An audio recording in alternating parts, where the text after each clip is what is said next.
Hello, everyone. My name is Hadi Raphael, and today on the show, Romel Kyoto returns to training but will not be available for the next four games. What's next for CF Montreal? Canada Soccer announces a friendly game in Japan on October 13th, but no games in September. That and a lot more on episode 144 of The Ball is Round.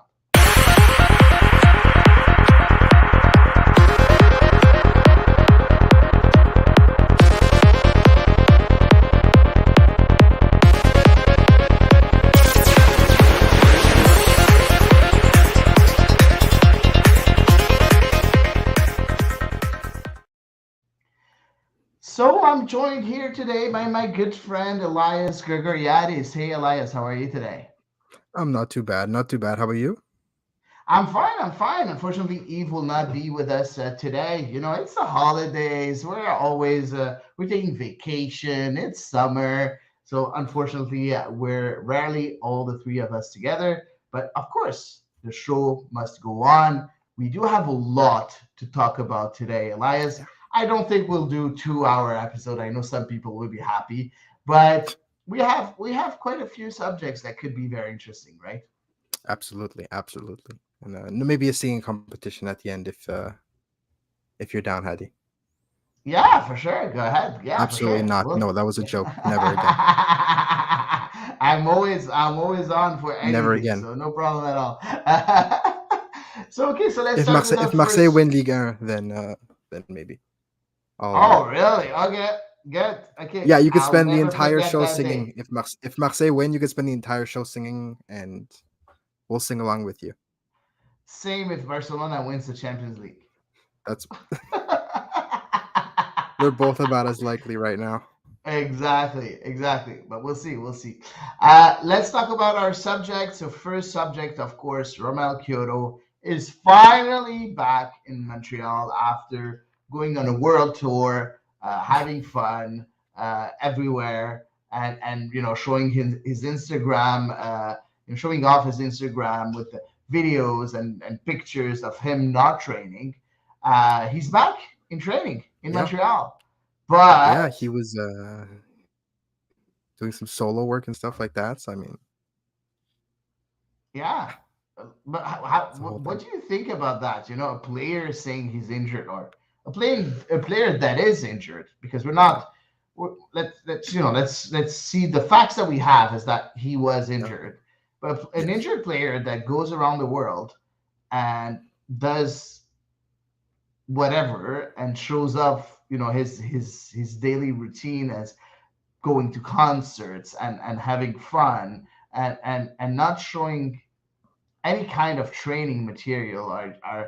anytime any videos of him training.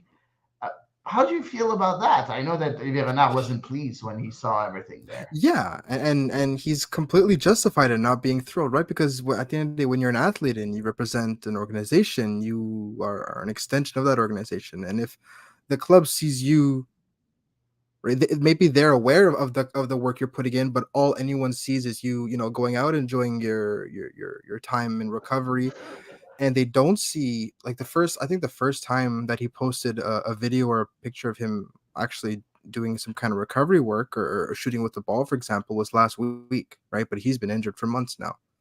So again, like, this is not to say that like Rommel hasn't been working hard and he hasn't been, putting in work. I'm sure he has, and I'm sure he's, got a very strict program, and I'm sure he's something that unfortunately he's um very accustomed with. But at the end of the day, you know, it's not a good look, and Olivier Renard is rightfully kind of annoyed. I don't think it's anything to kind of kick up a fuss about in terms of like, it's disrespectful, but it's definitely not, the best way to go about it. So I understand the bit of annoyance there. You know what, I find that you're very, very nice. Honestly, Thank uh, you. you say I'm pretty sure that he's been working hard and everything. I'm not sure. I have no proof. I have nothing to that No. tells me that he has been working hard. So that's what bothers me. At one point, you're a professional football player. You're a professional soccer player. Yeah, for sure. Okay, you're gonna show off. Going to sometimes going to nightclubs and everything, and that's completely normal because you're young, you're 30, you're 31, you're going out. You have money, so you want to spend it, and that's okay. That's not the end of the world. But at least show that you're doing something. If you are a public figure and you're okay using your social media platform, you should use it in both ways. Use it to say that I'm a serious person, and I'm in recovery. This is what I'm doing, but also show the good stuff. Whatever you're doing for fun, and that's okay for with me. But right now, I have no way of saying that Romel Kyoto was working during those few months, because if you look at his injury, he's been missing. He got his first injury on the 16th of April. He came back on the 7th of May. He played 30 minutes, then 45 minutes against Toronto on the 14th of May. And then since the 18th of May, he's been missing in action. He missed all the games in May, in like half the games in May, in June, in July, and then he missed games also the Leagues Cup games and the Canadian Championship games. He just played one game in Toronto where we won 2-1, and he played 75 minutes. So he missed a big part of the season, and he has no excuse. He has nothing that says that this is what I'm doing to come back to work. And he Yeah, comes and Yeah, but he comes yeah, back. He's not in optimal form. Um, the club maybe was a bit too naive, letting him go for that long. yeah, I that I don't, agree. Olivier Renard says, I have to trust my players, and I completely understand. He maybe had to trust his players, but I think that he could have, said, what, go 1 month, Honduras, go whatever, it's good for you mentally, and I can understand the mental side of things. But you give him a month, you give him a month and a half, and then you're back at home, where we can make Training. sure that Yeah. that your injuries is properly healing, and that you're following the proper training just to come back as soon as possible, because we need you. Mhm. What do you think about that? Is it only the player to blame, or the club has to be blamed too? No, I think at some point you're right. They could have said, you know what, if at least the start of your recovery is done in an environment where you feel more comfortable, you feel more at home, go for it. He wants to spend 2 3 weeks in Honduras and kind of maybe get his mind right and start his recovery with a more positive light. Then I absolutely agree. But yeah, at some point, when it's been months now and months that they've been waiting on him, and then it kind of sends the wrong message, right? And both as a club and a player, right? Because if you're a club at the same time, there it's not like you're scoring goals left and right, and it's not like you're drowning in goals and you're scoring 2 3 goals a game, and it's not really an issue with the attack. It's the opposite. So I understand that you don't want to be like, we need to Romel Kyoto or else we're going to fall apart, but at the same time, it's very clear that your offense is designed around having Romel Kyoto, and there's not really a player there that can replace him yet. So there's obviously a level of urgency at the club, but that hasn't been communicated to anybody, that the club wants him back as soon as possible. The club wants them under their eyes so that they can oversee his recovery and his return. So that's kind of weird in terms of this is all about optics, right? And until we get to speak with Kyoto, whether it's a media availability or he talks a bit more about his recovery, be it with something from the club or something, whatever, we we're unfortunately still going to be in the dark, because it's very clear that Kyoto hasn't shared much about his recovery. The club, whether they're in the dark about it or whether they're just unaware of what's going on, that could be another issue. And Robert and Robbie, doesn't the team have a say on where the players rehab? Yes and no. I mean, you can obviously mandate your player to, but at the same time, it also comes down to man management.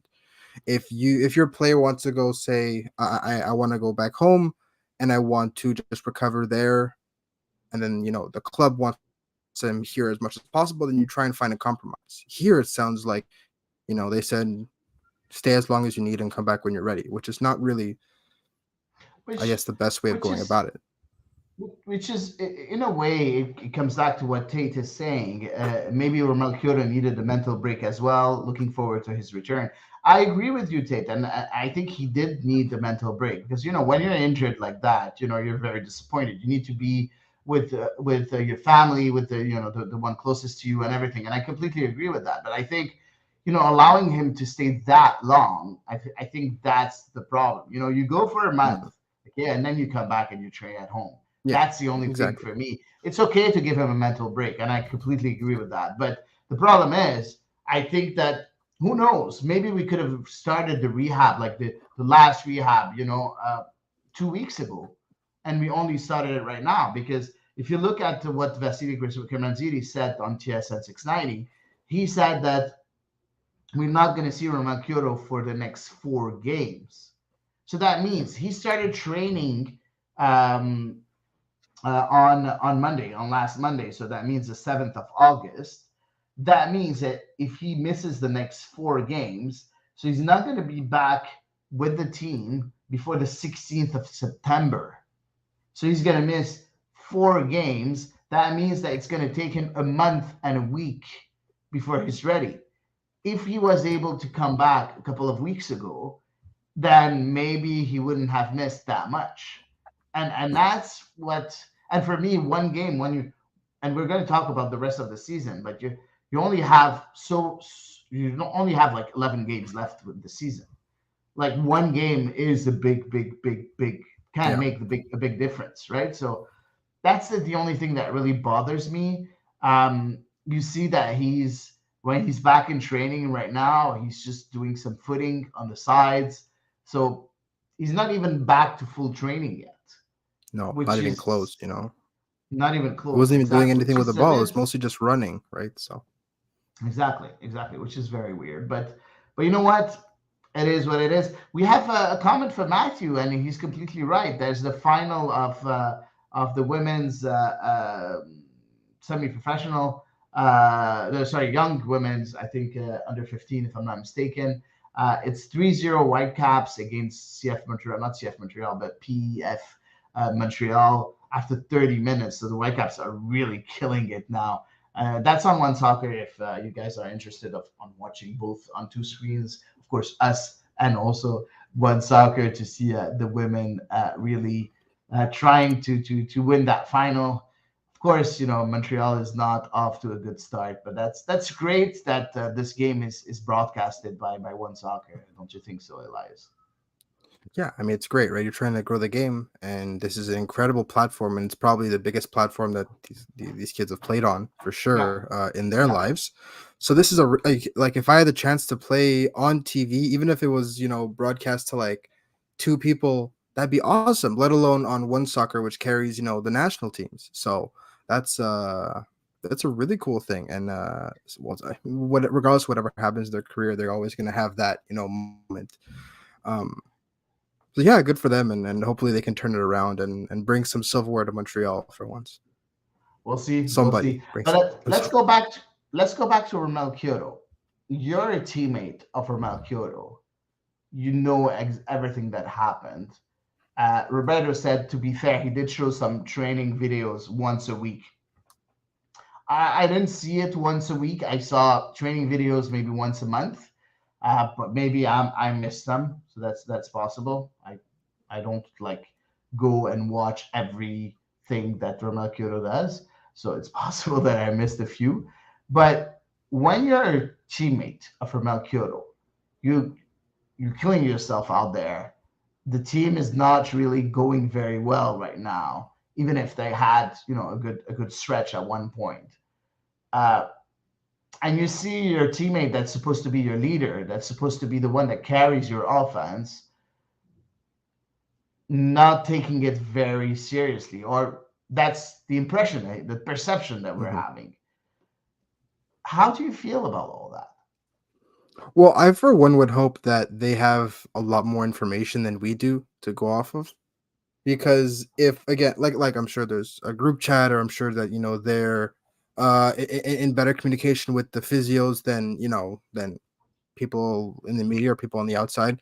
So I'd like to think that at least they understand what Rommel is up to, and should that be the case, maybe they'll be more aware of the fact that what he's working on and whether or not he's making any progress. I also think the fact that maybe this was just a much more serious injury than they first let on, because they made it seem like, yes, it's a worse injury than the first time, but it's going to be a couple months, and then it's going to be, 2-3 months, and then he'll be back. And we're coming up on now month 3, and he's now just got back to running on the field with the team, right? Let alone training and doing drills and doing, scrimmages and stuff like that. So I think it's either his recovery stalled or was much worse than they initially let on. And that's something that I'd love to kind of get a clear sense of, be it if we could finally speak to Rommel when he becomes available to the media, or to someone from the medical staff, because again, that's one. He's gonna be made available to the media until he comes back to until he plays games, right? So he's not gonna be made available. We all know that. It's always been that way with CF Montreal. Injured players do not have a way of speaking with the media. I've never seen an injured player speak with the media before, so I don't think that today it's gonna change, right? It's unlikely, yeah. Yeah.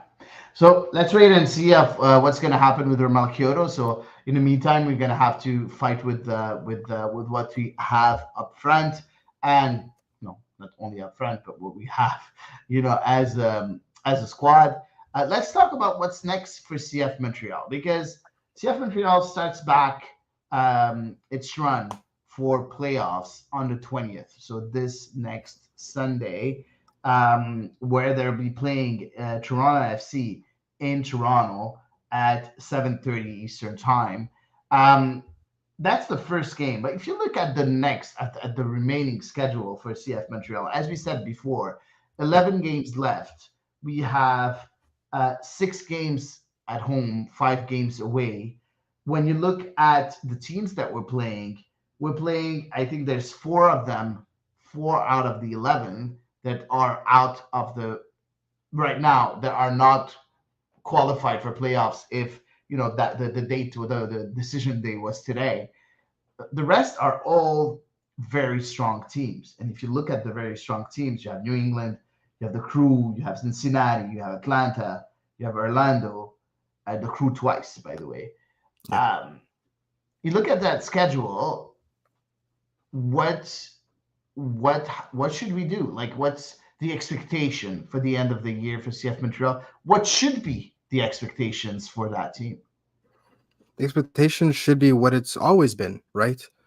Well, at least for me, the expectation is you fight for those last 3 playoff spots, or a play-in spot, or something like that, right? The expectation of some kind of top 4 run is not going to happen, and even less Of so with course. how difficult their schedule is going to be. But they have a very tough calendar ahead of them. But again, the majority of those games are at home, and they don't have to win every single one of those games. They just have to maximize their points at home. And then if they could manage to steal a game or two, especially the one against someone like Toronto, maybe they could do something against New York City, who again, even though they lost to New York at home, is not doing great this year. These are games where maybe if you could salvage a point, maybe you can grab a win here or there. That's great if you do it on the road.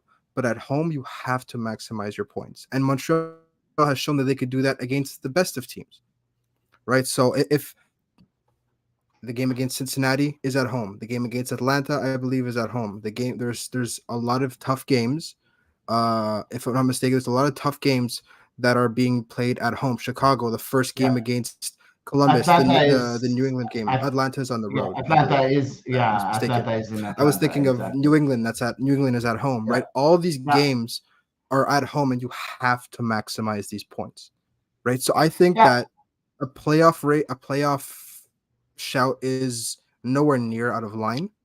But again, it all depends on whether or not they can replicate how well they played against teams like Nashville, right? Where they were played off the field in Nashville, but the second Nashville came to Montreal, it was an entirely different game.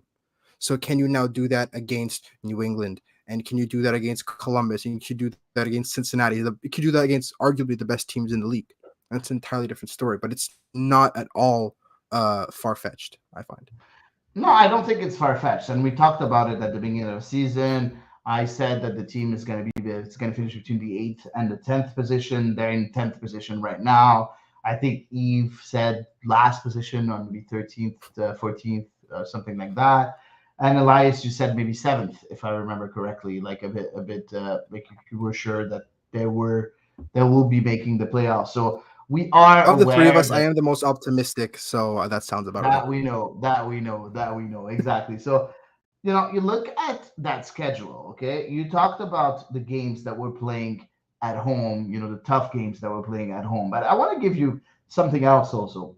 A lot of teams have not made their trip to the West yet.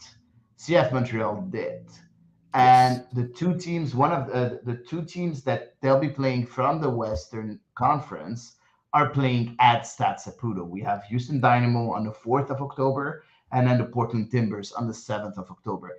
Do you think that's a kind of advantage to have made that trip in the West and hosting those two games against Western teams here? Because we haven't been very successful as Stade Saputo against Western teams, right, in No, the but at the past. same time, these teams have just gone through the League's Cup, and these teams have just gone through a much longer season, and it's much more grueling ordeal. And now they have to come here, and they have to travel all the way to Montreal, and even Portland is an insanely long flight. It's basically from Vancouver, Houston, which is Texas. Again, it's an insanely long trip, compared to what they're used to in the West, which is it's a lot more condensed in the West than it is in the East. I find in terms of just the geography of the majority of the teams.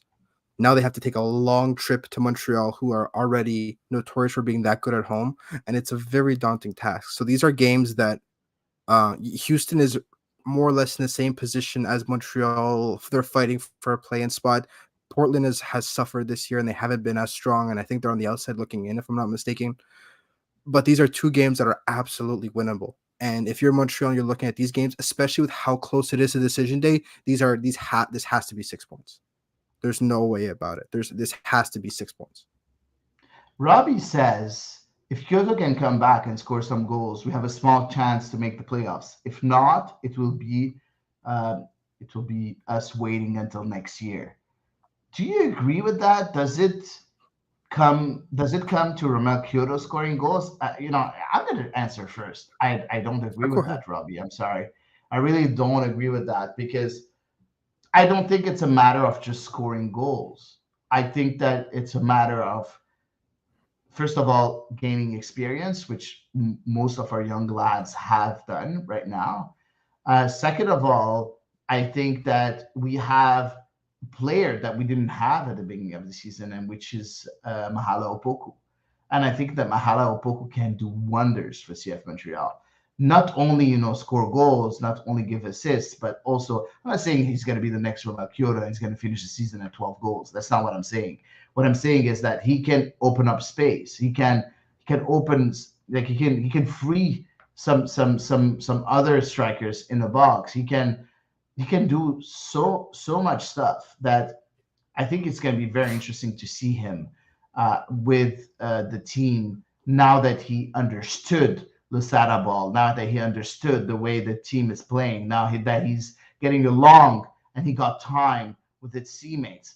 At one point you can see that big break as a missed opportunity, of course, in the League's Cup. You can see it as downtime and maybe not having much experience, yes, but you can also see it as beneficial for team chemistry. If Ronaldo Sada played his cards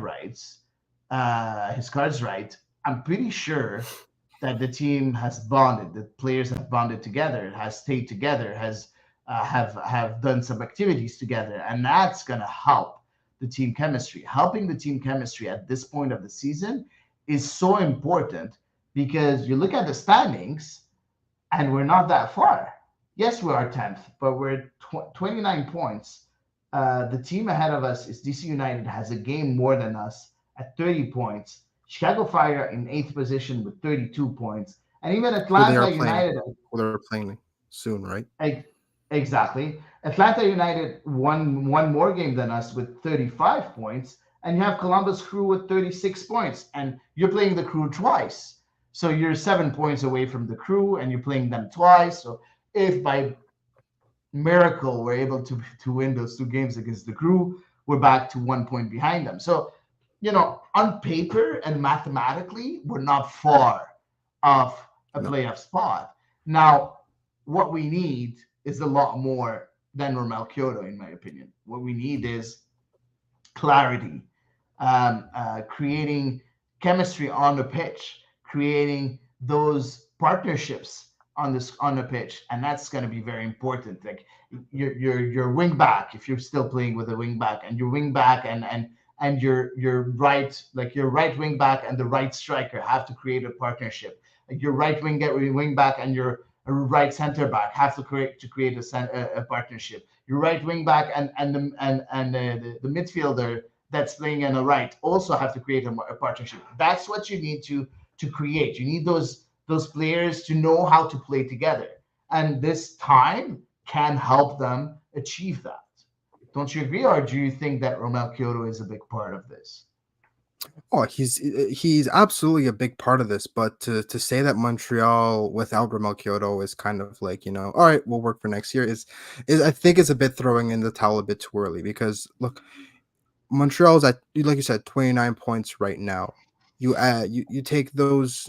This is assuming that they get no points against Toronto, which they should. This is assuming they get no points against New York, which again, it's tough, but you should go into New York with the idea that you're getting at least a point out of it.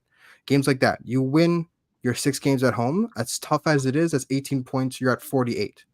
That'll put you right on the limit of what the playoff makes the playoffs last year, right? So maximizing your points at home, which is something Montreal has been one of the best in the league at, is the only way that I see Montreal fighting for a playoff spot or ending up in a play-in spot. And it's very doable. If Romel Kyoto comes back maybe sooner than expected, or he comes back and he hits the ground running, then there's no doubt in my mind that they're going to at the very least make the play-in. Without Romel Kyoto, this is at the very least a very real possibility, right? This is not a guarantee. It's by no means a guarantee.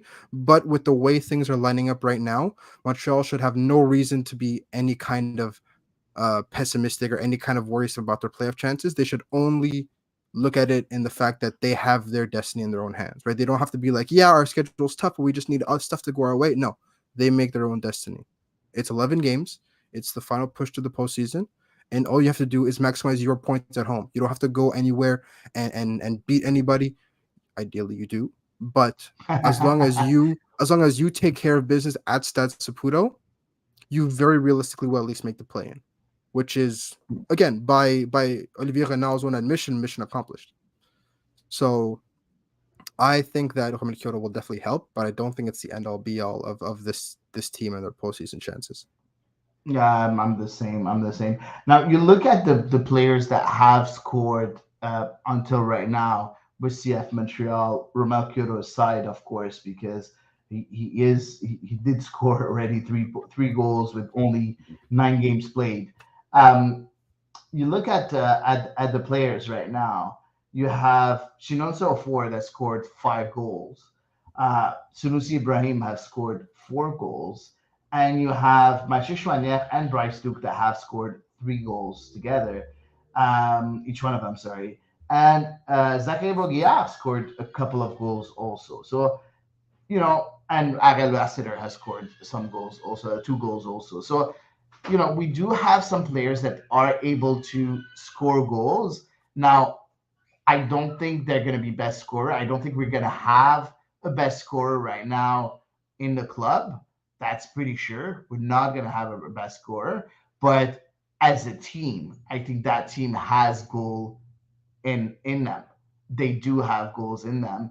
They just need to find a way to make it work offensively. And I think it comes that those 3 weeks are going to help a lot. Yeah, I mean, I agree. I think that the only problem right now is a lack of consistency, like Robbie said, right? It's tough to win when you don't have a guy that can reliably be dangerous. But at the same time, they've been shut out at Satsuputo, what, like 3 times now out of 15 games. So I Yeah. think that the reality is that yes, they don't have one danger man right now or someone that's always a threat, but they do have people that pop up and every different game, like you said, right? There's a half a dozen people that have 3 goals scored or more this season, and it's just like even if it's a 1-0 game, right?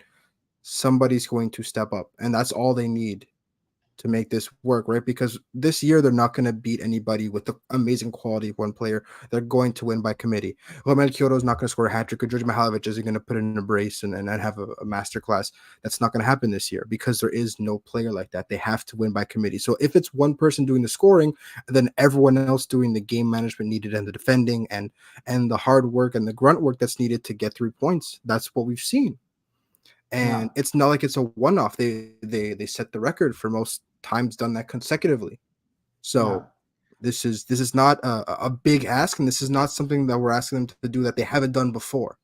So I yeah. think it's just a matter of doing it consecutively now against more difficult opponents, but it's very much something they've done before this season.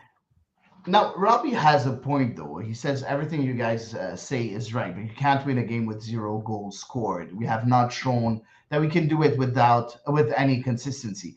I completely agree with you, Robbie, and I think that's the biggest problem that CF Montreal has. But I think that also you're taking the whole season where we started the season very bad. Of course, we had a new coach, we have very young players and everything. The team that we're seeing right now is not the same that we saw at the beginning of the season. That team has grown a lot and is able to create a lot. So what we need is better understanding between the players. And I think that the team that is right now in front of us is able to score a lot more goals. But to to to say, you are right, because if you look at the goals for in the Eastern Conference, CF Montreal is not like, I think Toronto has 18 games, 18 goals scored in 24 games, and then you have CF Montreal with Inter Miami, New York Red Bulls, all three of them with 22 goals, and then you have New York City with 25 goals, Charlotte with 30, and then it's over 30. So he's right, you are right, but I think that we are a better team than what we've seen at the beginning of the season. So let's wait and see. Let's take a look at that calendar, a bit more in depth. Um, and what I want you to say at each game, which one is a must game? Yeah, of course, we want to win all games, all remaining All games, of them. but yeah, all of them for sure. But which ones are really must win games in your opinion? So let's start with the away game in Toronto. Is it a must win game, or what should you get from one of the worst teams in MLS right now? Toronto is the worst team in MLS right now, and this is it's easy to say coming from a biased environment, but I mean anywhere on the league, even in Toronto, this is like self-admitted. This is just not good. This is nowhere near the level needed to compete in MLS, and it's a Canadian Classic. 100% you have to win this game. Even if you don't end up making the playoffs, you look back and that's 3 wins against Toronto in one season. That's always a good year, no matter what Listen, happens. I don't think I. When was the last time you watched a game between Barcelona and Real Madrid where one of the teams was at the bottom of the standings and the other one was at the top of the standings, and you see the worst team win the Classico? It happened so many times. I know in France it happened so many times when Paris had a bad year. That's before Yeah, Qatar, and Marseille was fighting for the title. We used to lose against Paris, and vice yeah. versa, for sure, vice versa. So, I understand, but this is a different kind of game. Oh, We're not in season anymore. You're playing in Toronto. this is a Toronto is derby. playing Yeah, against CF Montreal. It's a derby. I don't like the term derby because derby for me is in the same city. is in It's city. a It's rivalry. It's a yes. rivalry between two teams, arch rivals, two teams that hate each other, at your past quality, your past uh, your past tactics, your past Hmm. everything. You're just, Yeah. who wants it more? Who's willing to do more? who's willing to sweat more and to give more effort. That's exactly the team that's going to win. Don't you think that Toronto FC is going to come down on CF Montreal like very hard to please their fans? I'm really scared about that game, honestly. Oh, I completely agree with you with the fact that they're going to treat this game more importantly than any MLS Like an game, any MLS Leagues Cup Cup. game. It's going to be an This MLS is Cup. this is their this is their final, right? Their season is done. Exactly. They're out of the Leagues Exactly. Cup. There's no way they're making the playoffs. This is their final. If they could come away with this one win, this one piece of bragging rights to hold on, because beating Montreal, who's in a playoff run, and that could be the difference that knocks them out of the playoffs, which would be even more And of it a happened to us. It happened to CF exactly Montreal or it Montreal Impact back then, where we were at the bottom of the table and we beat Toronto yeah. FC, and they weren't able to qualify for the playoffs. And It did you happened, I not think, cling to a few that years win? ago. Of Did you course, not cling to that win as of exactly? course. So absolutely, that is something that's going to be in the mind of every player and every fan. And the BMO Field is going to be packed and it's going to be jumping because even if they're terrible, it's a Canadian Classique and the fans will show up. That being said, there's only so much that emotion can do for you. And I think that Montreal, this is a very emotional game for them as well. And it will not just be Toronto that's feeling this, right? Montreal compounded with the emotion of a rivalry game like this, on top of the fact that this could be, it's their first game back from a three-week break, getting knocked out of the Leagues Cup by their own fault, right? Toronto was played off the field in the Leagues Cup. Montreal, they should feel that like they deserve to have gone to the next round. So they have that extra motivation now because of the fact that the Leagues Cup ended the way it did. And on top of that, this could be the game that kind of springboards their last sprint to the playoffs. So there's all these different reasons for Montreal to get motivated. I think on top of that and the quality difference and the form difference we're seeing now, Montreal should still have no business entertaining anything else than a win.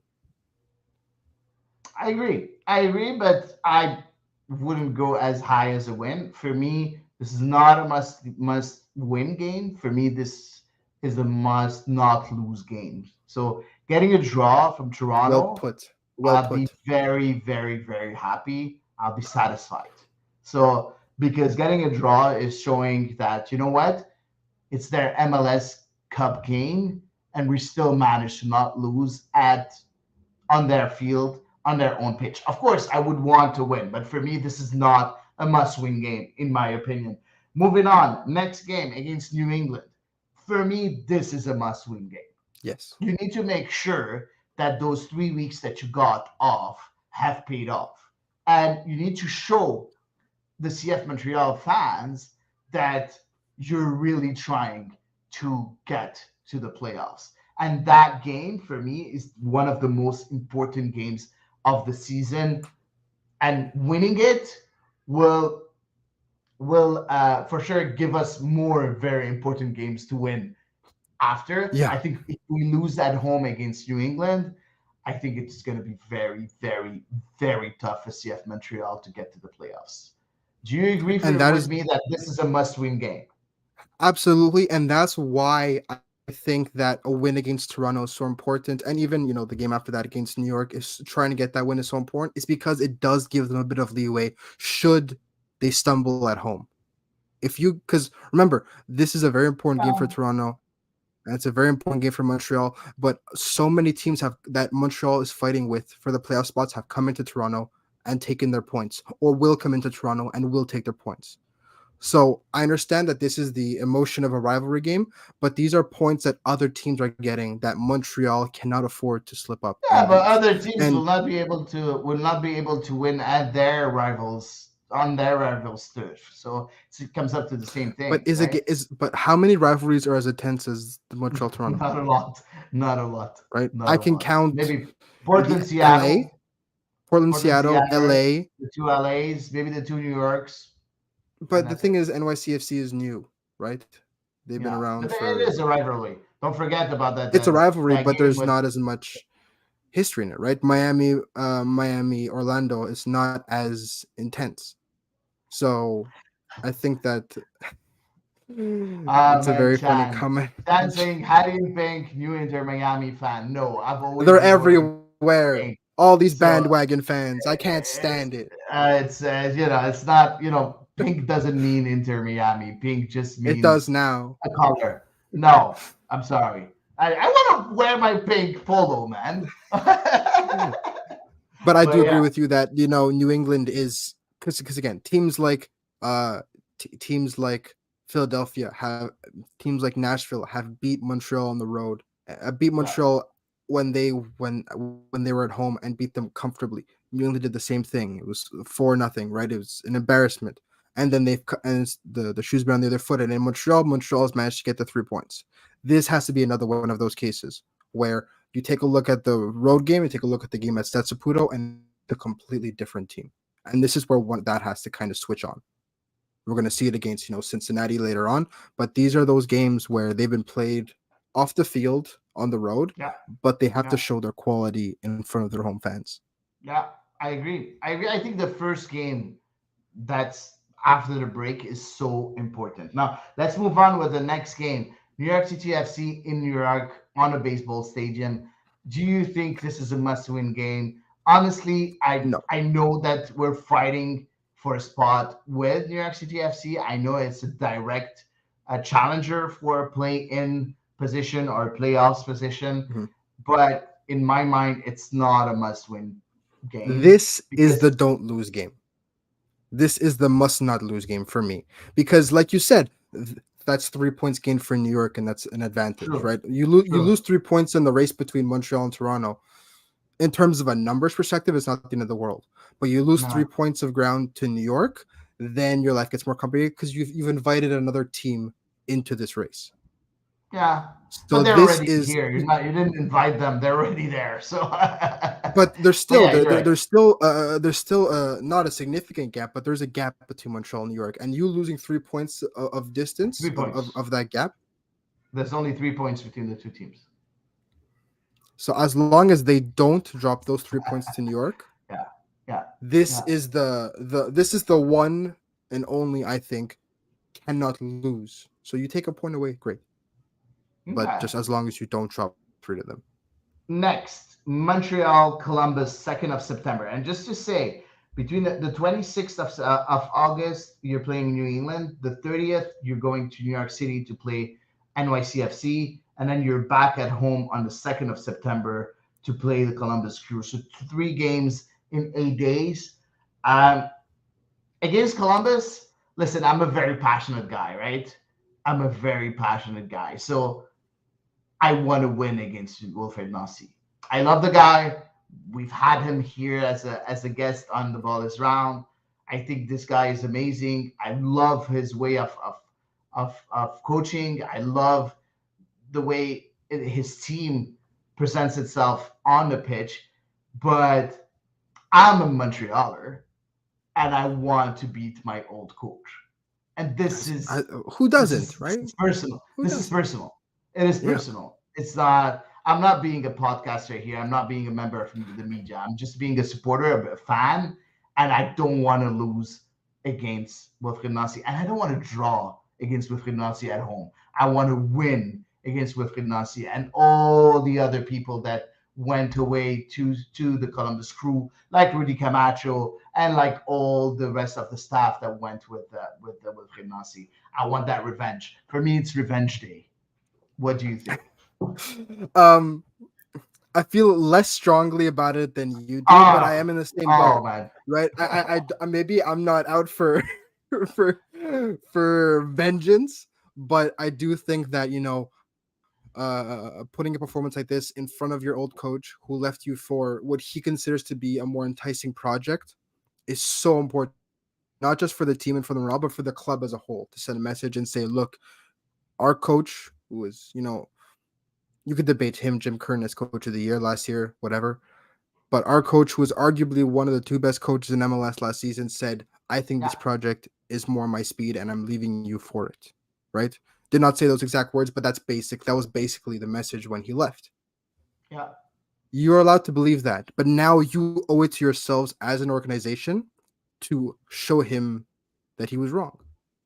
Right? And you won't get him back, or you may not get it back in the near future, but you have to at least do this for yourselves. This is beyond playoffs beyond score lines at your home stadium, you have to do that. And that's why I also think that the NYCFC game is not super must win, because I think he will be rotating the squad for that New York City game, because the next 3 games are all at home. And Yeah. those 3 will determine whether or not the season is won or lost. No, there's a big break between the 2nd of September against There's the two Crew weeks. Yeah. and and the game against Chicago Fire on the 16th, which would be the next game, and that's against Chicago Fire. And Kai Um, Kamara. and Kai Kamara. And Kai That Kamara. game against Chicago for me is a must win. So for Yes, me, you absolutely. have, as of right Because they're in now, the you same have boat. three must wins. You have New England, you have Crew, and you have Chicago. Those 3 games are really at home, are really, really, really important. Roberto is saying, Hattie, it sounds like you may be setting yourself up for disappointment. You know what? Story of my life, man. I've been a Marseille fan for too long now. But I've been a You have your Marseille Champions fan. League and PSG don't. So I've been a Marseille fan. I've been a Brazil fan since the early 90s, and I still didn't digest that 7-1 defeat. So, you know, whatever. One more disappointment. What can we do? But yeah, no. So coming back, to what I was saying, the Fire game, that's very important because right after you're playing Cincinnati and then you're going to Atlanta in the same week again on the yeah. 16th until the 23rd. So in 8 days, also you have 3 games. For me, starting that week is gonna be you have to start it with the win against Chicago Fire. Don't you agree? Yeah, I mean it's not just 8 days, right? If you expand it to like 2 weeks almost, it's 5 games, because right after they have Houston and Portland. But uh No, that's a lot further down the line. I'm talking Chicago is the 16th, and then Cincinnati is the 20th, and then Atlanta is the 23rd, oh, I'm and looking, then yeah, it's just 11 days after that you have those. Houston, Portland. Orlando, Houston, Yeah, Portland. I'm yeah, that's Math is hard, another three okay? games. Math Yeah, is hard. it's okay, don't worry, don't worry. But yes, like you said, again, it's another week clump of 3 games. Yeah. And once again, that's why your man management and your squad and your squad fitness is so important, because unlike the game against New York City FC where you have the chance to rotate your squad, these 3 are so crucial. And the game against Chicago, Mm. again, that's the thing, right? If we're saying that the away games, or we're saying that Toronto is not a must win but a must not lose, and New York City is a must win but a must not lose, then you are giving away points that you cannot afford to now lose at home. Yeah, but you're a bottom. Like you're a team in the bottom of the standings, right? Not really the Yes, bottom, but in the middle of the standings. So you're going to lose points. You cannot say that, you're going to lose points at home. You're going to lose points away, and that's okay. You just need to make sure that you're not losing those crucial points that are going to make you lose a playoff spot, a potential playoff spot. So for me, I agree with what you're saying for sure. I completely agree. But, you look at those, the 3 game stretch. For me, winning against Chicago is very important. Winning against Cincinnati is not. It's not, even if it's at home, it's not. I think winning in Atlanta is a lot more important than winning at home against Cincinnati because Atlanta I is agree. a team that we can still get. But Yes, I agree. Cincinnati is too far, it's too strong. I don't think they're going to lose another game in the season, but I'm being At very home, maybe dramatic. not.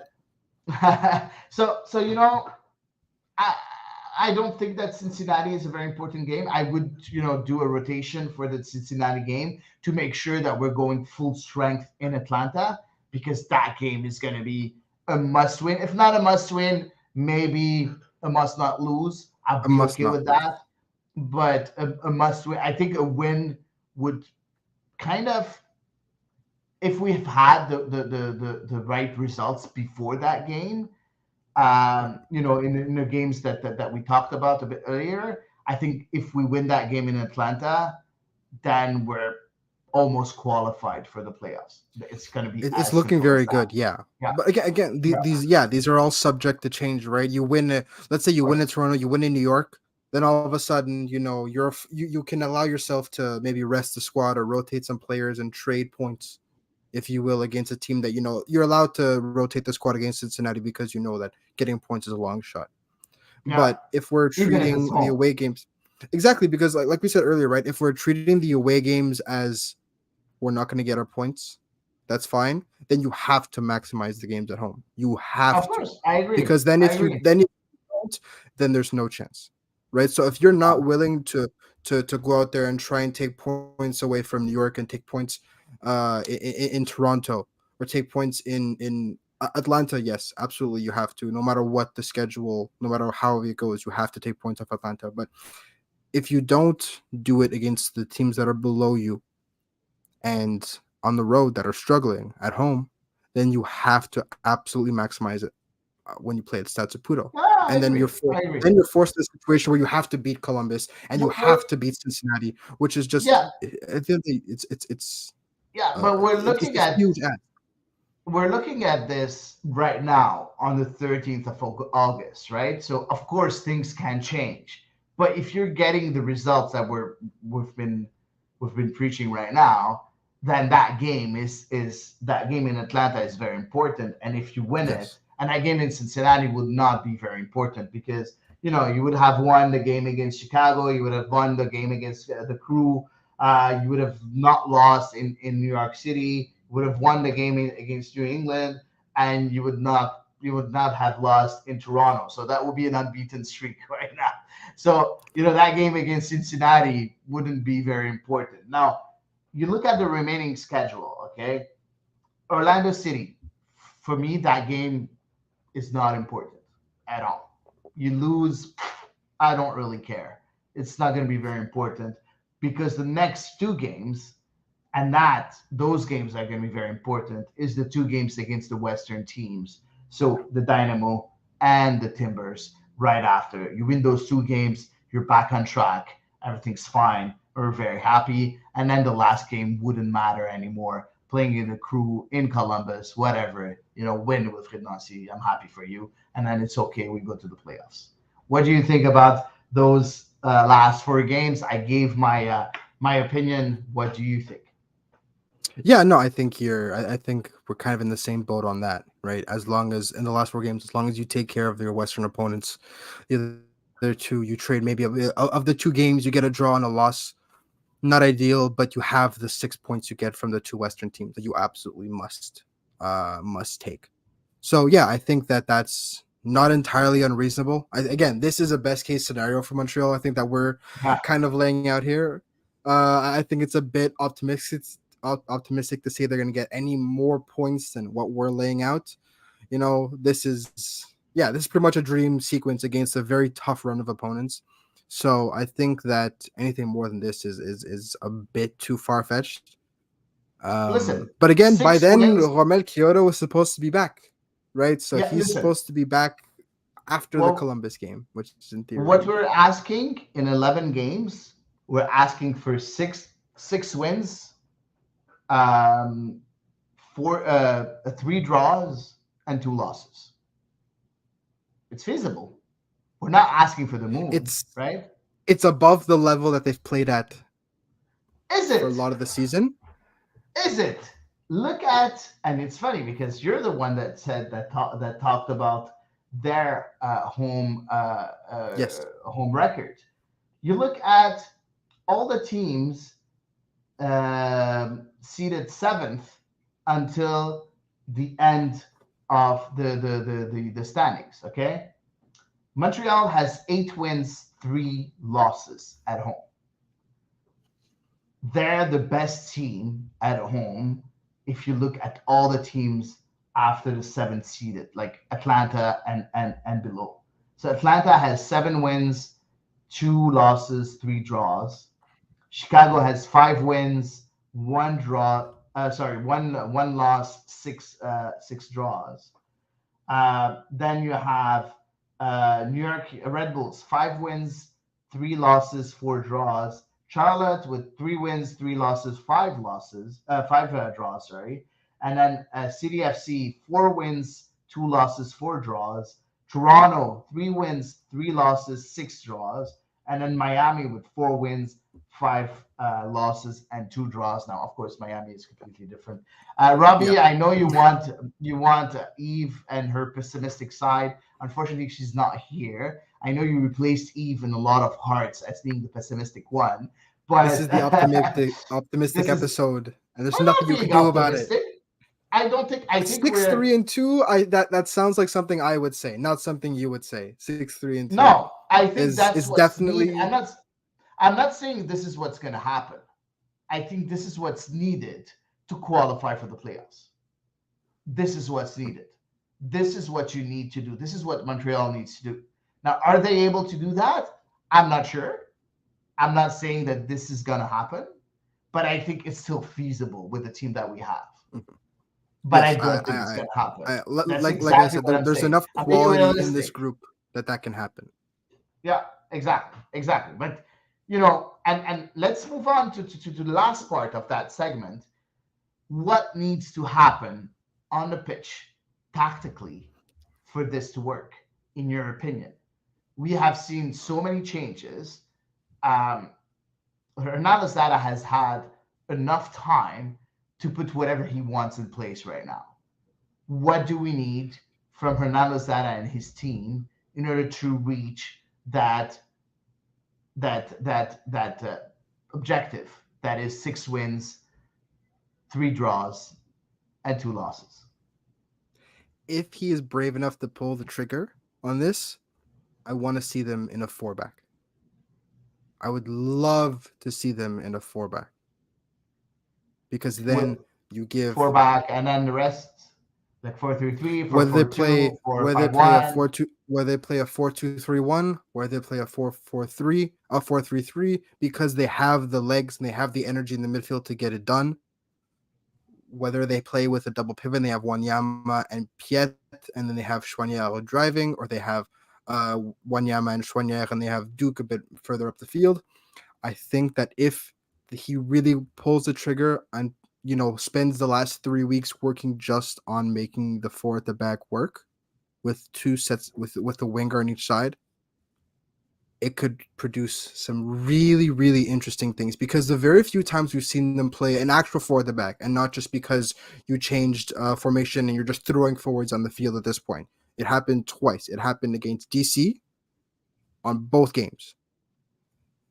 Tate says it's not going to happen, in my opinion. I agree with you. I think that he's waiting to do this in the offseason, and he's waiting to get a full offseason under his belt before he transitions to 4 at the back, because it's already been such an adjustment just to go from Nelsie style play to Losada ball that changing it up again may be a bit too much.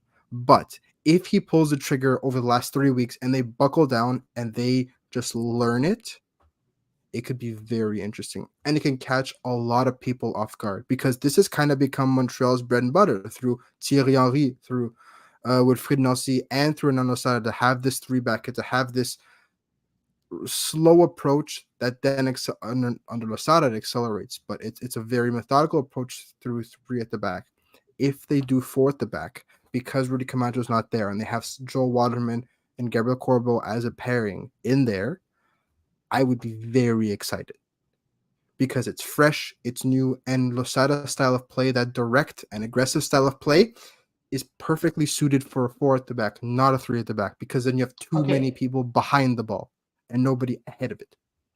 I completely agree with you. I want a 4 at the back, but that would mean that one of those 4 will be on the bench. So either Piet, Wanyama, Chouanière, or Duke, because there's not enough place for those 4 central Unless they midfielders. play unless they Either play a diamond. either Unless they play a no, diamond, because even if they of the even fact if that they play a Rudy diamond. Camacho is gone. Rudy Camacho is now gone, which Okay, means you but no longer listen, have a listen. metronome. So if you have Victor Wanyama, the reason Wanyama and Camacho weren't playing as Wanyama didn't play as much is because Wanyama and Camacho on the field at the same time for a team that wanted to play as vertical as Losada does is not needed. You can't have 2 metronomes on the field. Now with Rudy Camacho gone, in Okay, possession, he will be the metronome and even drop in between Waterman and Corbo if needed. I And agree. then you So no have Piet then. Piet and Chouanière as 8s, and then you have Duke as a 10. And then you can have Opoku and then you could have whatever other striker you want to go alongside with him. You can have Vincent. You can have So you're even talking about a compact, a narrow a 4-4-2 diamond then. it would suit the verticality of what he wants very well because But it would don't you still let think Lassiter and Herrera get up the field. It would just ask a lot more of her Lassiter defensively, given the fact that there's not three defenders behind him, three center but backs. There's don't you only two think now. don't you think that would create so much space for opponents on the wings? Because That's you're that. not gonna have So anybody on the wings, on like on on defensively or Herrera's side, offensively or whatever. well, that's the other thing, right? When you have someone like Samuel Piet and someone like Mathieu Chouanier, who basically both have three lungs and can cover the middle and their sides, you now have the people that can actually get that done.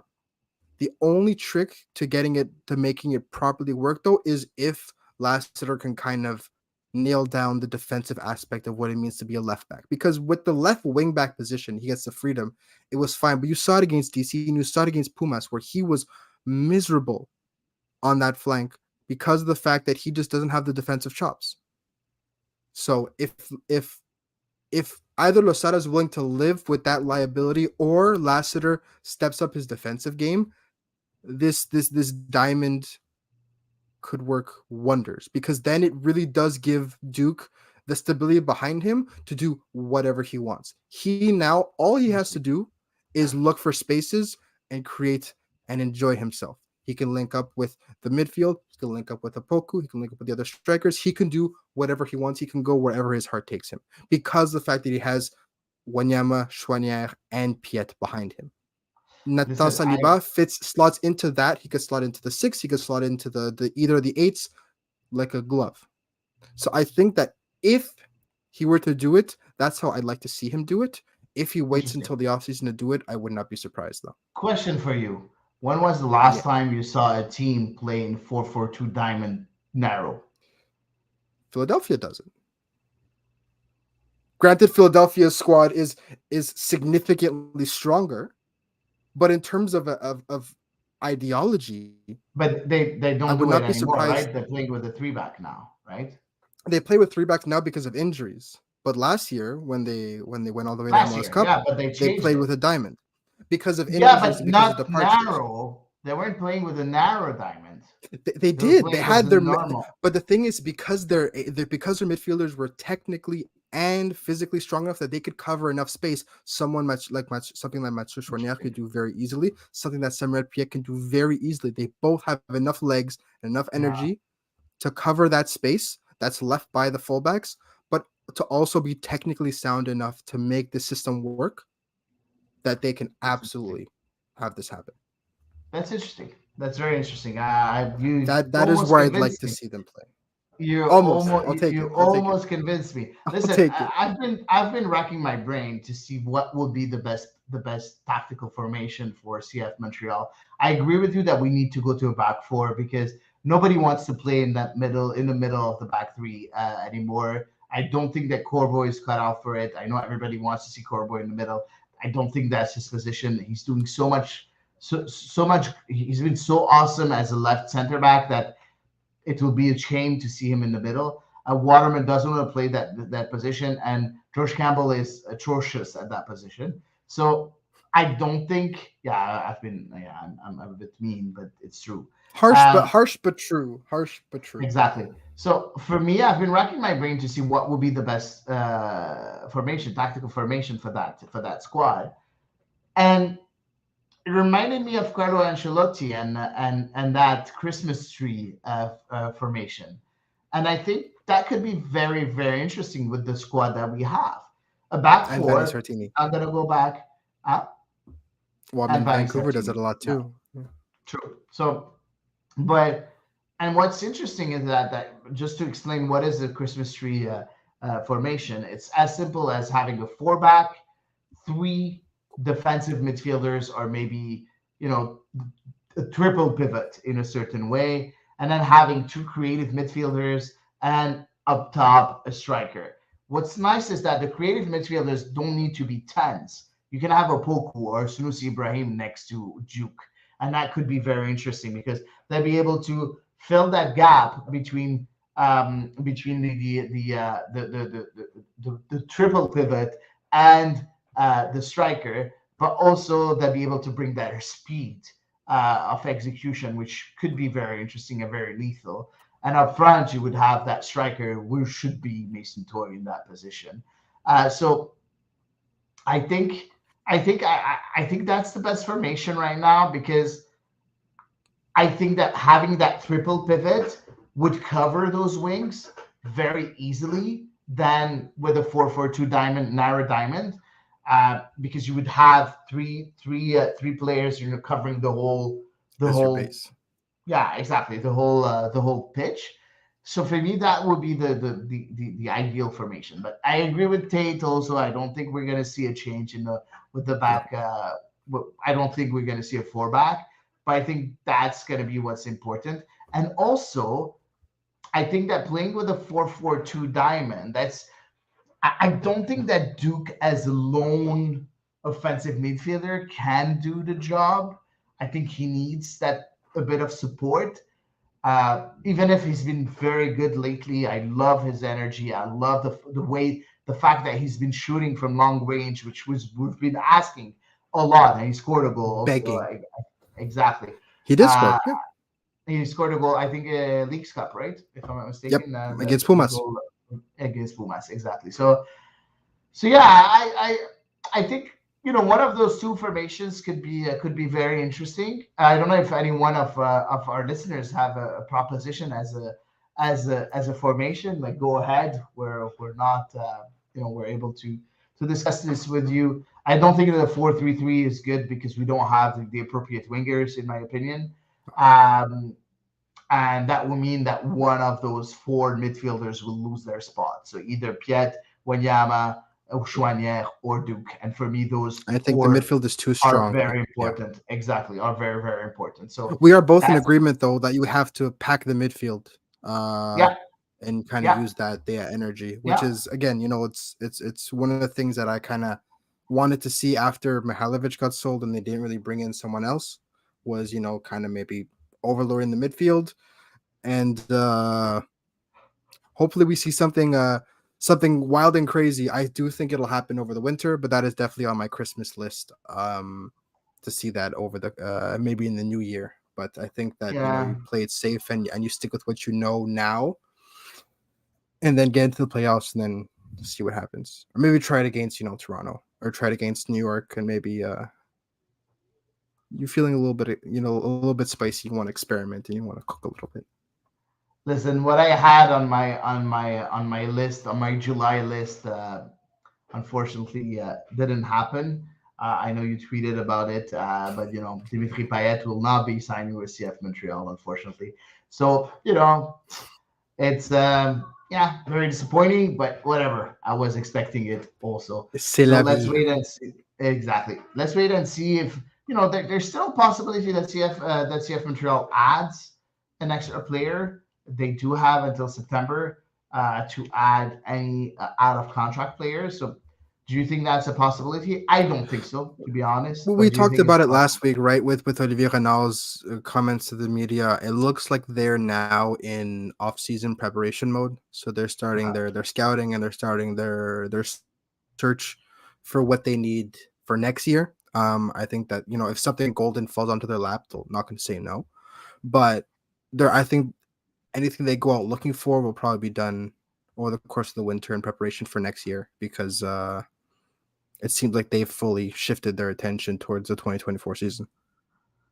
Exactly. So let's move on. I think we talked about everything that's CF Montreal. I think that Yeah. was what we thought with the lack of news that we've been having. That's the subject that we decided to cover. Let's move on to the next subject. The Canadian men's national team just announced a friendly on the 13th of October against Japan in Japan, which is really, I Yeah. think, very interesting to go to Japan and get that experience going, get that team chemistry going, because, an away game is so important for team chemistry. Yes. That's going to be very important for the team and the squad itself. Um, And because but watching national team games at really weird hours of the day was already, we didn't get enough of that during the World Cup, so let's do it some more now with the with the men's team. but what's I want to see that as a positive move, but Hmm. when you look at the communique, at in the middle of the communique, there's Jason DeVos that says, given our inability to confirm an additional high quality opponent in the September window that met our competitive needs, as well as financial constraints, we were unable to secure fixtures for both windows. So no games in September, even if we have an international break. How bad is this? I don't love it. I don't think it's the end of the world, but I You don't love don't? it. I think it's bad news. I definitely think it's bad news, but given that they're just removed from a tournament and there's no tournament on the immediate horizon, it's not the worst news in the world, But there but at the same is time, what's the nearest tournament the from Nations League. the The Nations League what? that's so important to I qualify keep for the forgetting the Copa Nations League is America. real. I keep forgetting the Nations League is real. Yeah. Yeah.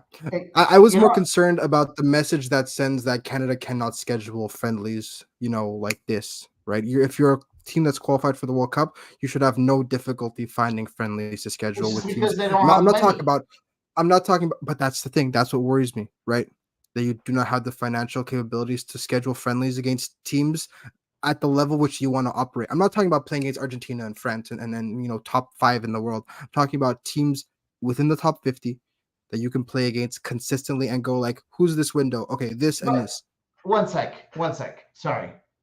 I understand that you want teams within the top 15. I completely understand that.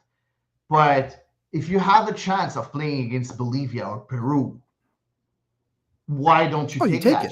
You chance? take it. Absolutely, you take it. They're out of the 50, but it's different style of play. You have some very good players in the Bolivian national team, in the Peru national team. I'm just naming, Peru and Bolivia, but But it's you're also a team you very preparing well could yourself. face in the Copa America should you qualify. It's Exactly. teams You're like that preparing you could face yourself for off. Copa America, so might as Yeah, well play some South American teams. And don't tell me that you're not able to schedule a game against them.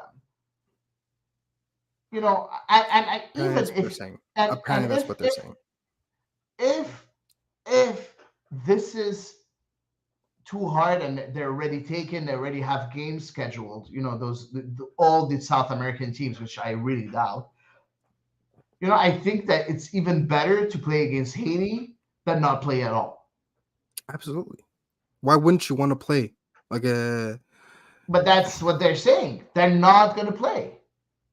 Like you're going to do a training camp like you do in January outside of FIFA with FIFA dates. What the hell? I don't know. Honestly, I'm yeah, I'm shocked. very disappointed? Completely shocked. I'm It's just shocked. this. I'm shocked.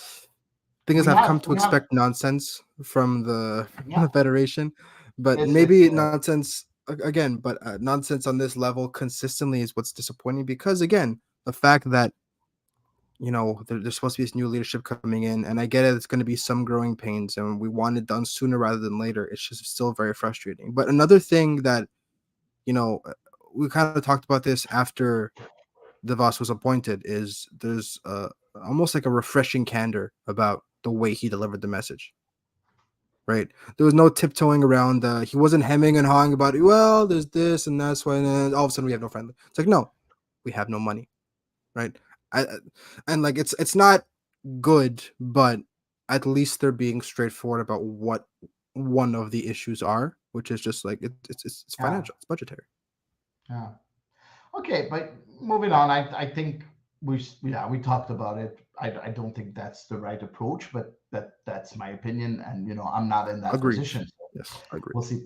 Uh, but if you look at the positive, I think it's very very nice that they were able to secure a game in Japan. I think that's going to be Yeah, very that's gonna very be really. interesting. I'm excited for that game. I'm very excited for that game. Yeah, it's going to be the 13th of October. I think Yes. that's going to be very interesting game for John Book Herdman it. and for that team. I'm trying to find the city where they're going to play. They're playing, as I said, yeah, they're playing in Niigata in Japan at the Denka Big Swan Stadium. So that Very could be nice.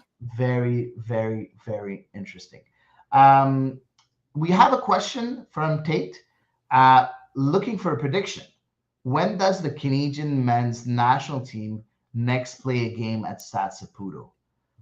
Tate, if I had a nickel for every time someone asked me that question, I'll be a rich man. I have no idea. Last game that happened in Stade Saputo, I was there. It was 45 years when ago. when Feels like it. when Canada was under Benito, what's his name, Floro, whatever, I forgot his name, the coach, and the top striker was Anthony Jackson Hamel, and we played against Guyana at home. I was there, and I can't believe that you're completely ignoring one of the biggest province of your country, completely ignoring, if not, the second biggest province Oh of the my country god. after Ontario. So I don't know. Honestly, I get that there's no World Cup games being hosted in Montreal, but at the same time, you owe it to the fans in Quebec to host the game here. yeah, Even if it's a friendly, even I don't yeah, care. You owe it to the people here yeah, to be able to see the top players in the country. yeah. And you know what? I just thought of something.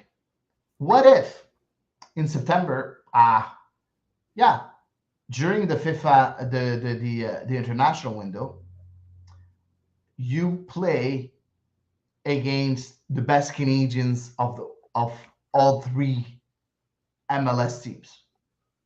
You bring the Europeans, you do a game between the Europeans of the Canadian Oh, national okay. team I know what you mean. versus the MLS based players of the national team, and you do it in Quebec in Stade Saputo. It's not going to How cost you many? much. I'm just What? thinking, are there enough European players to fill out a proper squad? Yeah, for sure there is. Come on, man. Like a Let's. proper squad with subs and everything? Like Yeah, for sure. For sure. It's going to be friendly. You can do multiple subs. You can do whatever you want in friendly, right? So, but if you that's look, true. if you know what, let's look That's at a the. really good idea. I think that could be a very good That's a idea, really good idea. I and I think love that that.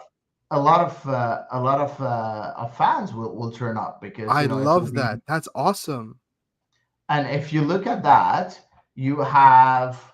I'm just going to give you the names of the players that play in Europe that could be playing for the team in Europe. One second, I'm just looking for the. Okay, let's go. So we have as goalkeepers, we have Tom McGill, we have Milan Borjan, we have. I think we're enough with two. We also have the other one that plays. I forgot his name. That was a third goalkeeper before. I forgot his name. Whatever.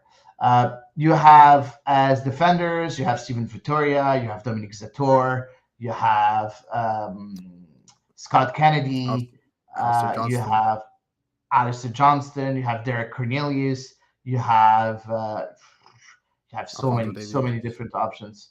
Yeah, Alfonso Davies for sure. But I was talking about central defenders, but yeah, Oh, okay. completely right. Sam Adekugbe. Oh no, he signed with the Whitecaps, so that's Richard interesting. Larea. He signed with the Whitecaps, so he's not in Exactly. No, I Europe was just mentioning, like anymore. fullback Exactly. duo. Then as midfielders, you have Eustachio, you have Ishmael Kone, you have what's the guy name Patton in Scotland, if I'm not mistaken. His name is Patton. Okay, you have Witherspoon, you have Victor Loturi, you have Liam Millar, you have Jaden Nelson, you have Junior Hoylett, you have Cavallini that can play it up front, you have Brim that can play up front. You have enough players that play in Europe. That's true. Don't forget Kodeosho, That's a really good. Ugo.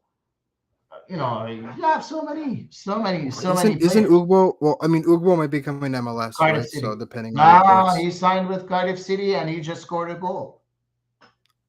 good for him. Yeah, he scored a goal today. Anyway, you should run that idea by Canada Soccer because I think that's a really fun friendly alternative that will be much cheaper Yeah, than exactly. organizing with the country. Exactly. So, there's always ways to be And they'll get creative. soccer and they'll get Canadian soccer in Exactly. Montreal and Quebec. Exactly. Exactly. But let's wait and see what Canada is going to do. Canada Soccer is going to do during that international window. I hope that at least a camp will be uh, will be announced. At least that. But let's wait and see. Now, moving on, I think we finished with that segment. I think we can go straight to social media, my friend, because Yes, you know what? let's. We covered everything we needed to cover, and we have social media. So let's We do do the the Twitter. presentation.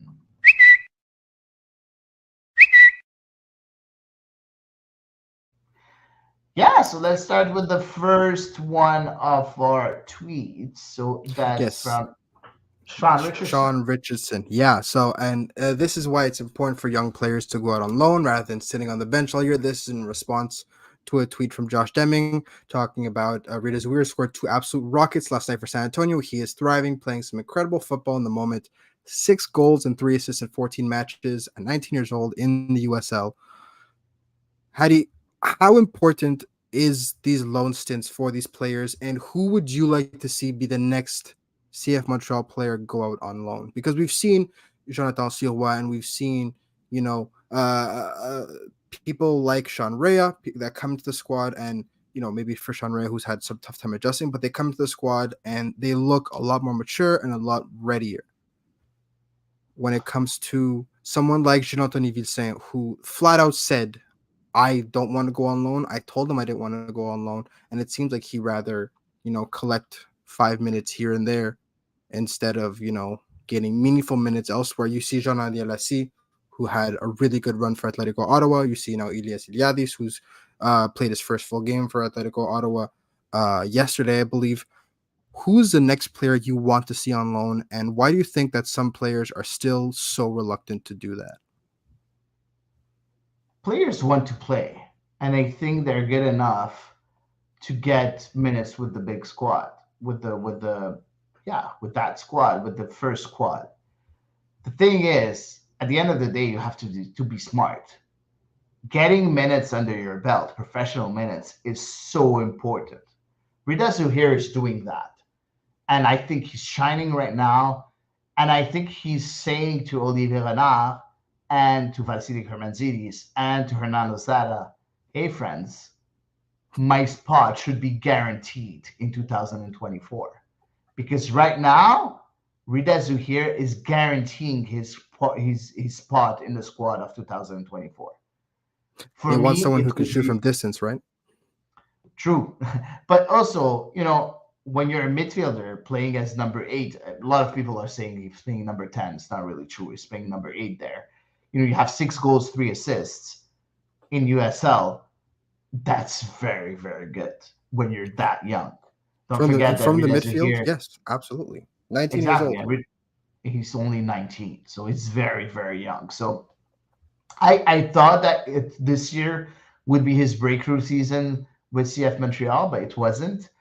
But I think this is going to help his confidence coming into 2020 to Because not 2024. only Now, does that happen, but you also have Nathan Saliba who can have his own trajectory and they can almost coexist and improve yeah, without getting in each other's way.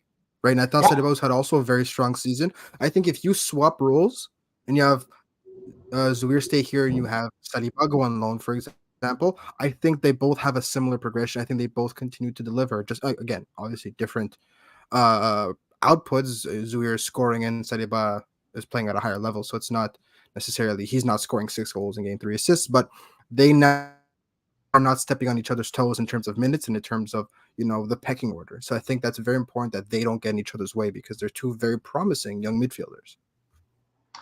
interesting thought talking about Saliba and Aridazu here.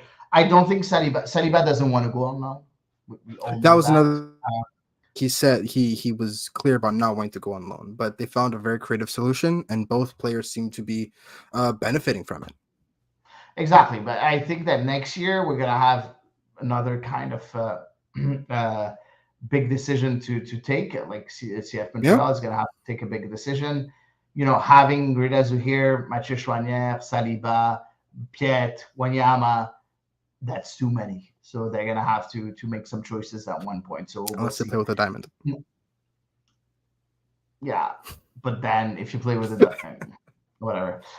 Now, for me, the next players that have to go on loan, I think that unfortunately, Vincent doesn't want to go on loan, but I think that would be very beneficial for him.